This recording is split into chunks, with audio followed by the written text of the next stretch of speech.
গ্যাসের মধ্যে চাপটানের মধ্যে খাইছে ওটা তো ঠিক মতন মাজা হয় না। রাগ খাইছে কেন দেখছো কলের লাগে? এদিক লাগবে না, আপনার এই পেশা হইতে হবে ছবিটা। এই অনলাইনে ছাড়িয়ে দেবে কিন্তু ভাইরাল হয়ে যাবে পরে। এই কাম নাই। তোরা যদি হয়েছে? 2 দিন মাটি কাটো পুরাটা বুঝছো, দাঁড়ান, কাটবি একটা আর ব্যবসা একদম করছে না? হালাম এলে আর বদলা লাগবে না। একদমে খালি ওরা বরবি কাটটা জাগাই দিবি হালাম খালি ভরি দেবো গরু 2 দিনে। আপনিও যদি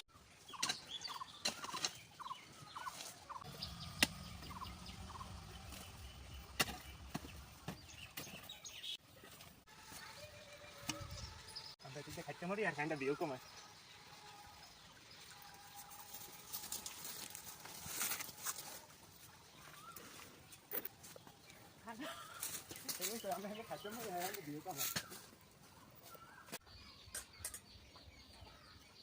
মশা কাটতে পারলে হেঁটে একটু খেলা